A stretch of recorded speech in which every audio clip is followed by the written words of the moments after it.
സിറിയയുടെ മുൻ president Bashar al Assad അനുകൂലികളും സിറിയൻ സുരക്ഷാ സേനയും തമ്മിലുണ്ടായ ഏറ്റുമുട്ടലിൽ കൊല്ലപ്പെട്ടവരുടെ എണ്ണം വർദ്ധിക്കുകയാണെന്നാണ് പുറത്തുവരുന്ന റിപ്പോർട്ടുകൾ സൂചിപ്പിക്കുന്നത്.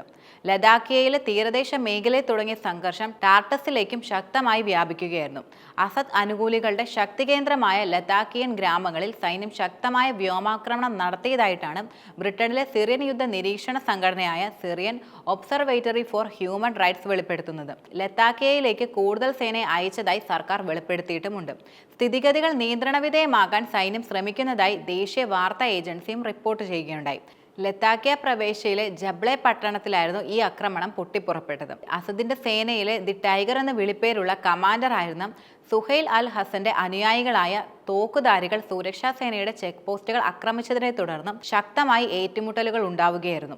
മാത്രമല്ല 2015 വിമതർക്കെതിരെ അസദ് സേനയെ നയിച്ചത് ഹസനായിരുന്നു. തീരമേഖലയായ ബെനിയാസും ജബ്ലയും ഇപ്പോൾ അസദ് അനുകൂലികളുടെ നിയന്ത്രണത്തിന് കീഴിലാണ് ഉള്ളത്. ന്യൂനപക്ഷമായ അൽ വൈറ്റുകൾ അധിവസിക്കുന്ന മേഖല കൂടിയാണിത്. അസദ് കുടുംബം എന്നത് സുന്നികൾക്ക് ബഹുഭൂരിപക്ഷമുള്ള സിറിയയിൽ ഷിയ വിഭാഗത്തിലെ അലവി എന്ന ചെറിയ ഉപവിഭാഗത്തിൽ ഉൾപ്പെടുന്നവരുമാണ്. ബഷാർ അൽ അസദിന്റെ പതനത്തിന് ശേഷം അലാവി വിഭാഗത്തിൽ നേർക്ക് വ്യാപകമായ ആക്രമണങ്ങളായിരുന്നു കൂടുതലും നടന്നിരുന്നത്. ഇതിന്റെ തുടർച്ചയായിട്ടാണ് സംഘർഷം കൂടുതലും രൂപപ്പെട്ടതെന്നും പറയാം. അസദിന്റെ ജന്മനഗരമായ ഗർദ്വായും അലവി ഗ്രാമങ്ങളും സിറിയൻ ഭരണകൂടത്തിന്റെ നിയന്ത്രണത്തിലല്ല നിലനിൽക്കുന്നത്. കഴിഞ്ഞ ഡിസംബറിൽ സായുധ സംഘടനയായ ഹയാത്ത് തഹ്രീർ അൽ ഷാം നടത്തിയ വിമത വിപ്ലവത്തിന് ശേഷം രാജ്യത്തുണ്ടാകുന്ന ഏറ്റവും വലിയ രക്തച്ചൊരിച്ചിലാണ് ലഡാക്കിയിലേതെന്നത് ഏറെ ഭീകരമായൊരു വസ്തുതയാണ്. ആഭ്യന്തര യുദ്ധം ആരംഭിച്ച് 13 വർഷങ്ങൾക്ക് ശേഷം വിമതർ അസദിന്റെ സമഗ്രാധിപത്യ ഭരണത്തെ അട്ടിമറിക്കുകയും ചെയ്തു.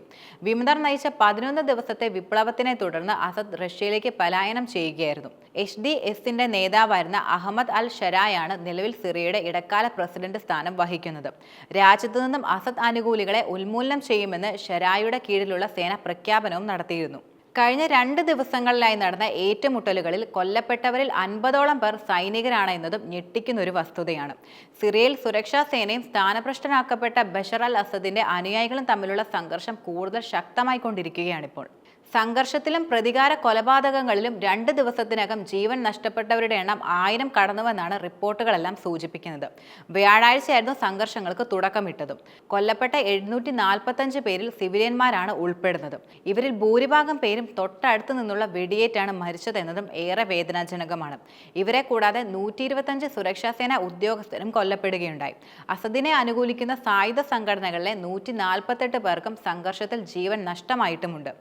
ലഡാക്കിയ നഗരത്തിന്റെ ഭൂരിഭാഗം മേഖലയിലും വൈദ്യുത വിതരണവും അതുപോലെ കുടിവെള്ള വിതരണവും തടസ്സപ്പെട്ടിരിക്കുകയാണിപ്പോൾ. സിറിയയിൽ ആഭ്യന്തര യുദ്ധം ആരംഭിച്ച് 14 കൊല്ലങ്ങൾക്കിടയിൽ ഇതാദ്യമായിട്ടാണ് സംഘർഷത്തിൽ ഇത്രയധികം ജീവനുകൾ നഷ്ടപ്പെടുന്നതെന്നാണ് നിലവിൽ വിലയിരുത്തപ്പെടുന്നത്. പുതിയ സർക്കാരിനെ പിന്തുണയ്ക്കുന്ന സുന്നി വിഭാഗത്തിൽപ്പെട്ടവർ അസദിനോട് ആഭിമുഖ്യം പുലർത്തിയിരുന്ന അലവികൾക്കു നേരെ വെള്ളിയാഴ്ചയായിരുന്നു പ്രതികാര കൊലപാതകങ്ങൾ ആരംഭിച്ചിരുന്നത്. പതിറ്റാണ്ടുകളായി അസദിനെ പിന്തുണച്ചു വരുന്നവരാണ് അലവി വിഭാഗത്തിൽ ഉൾപ്പെടുന്നവർ.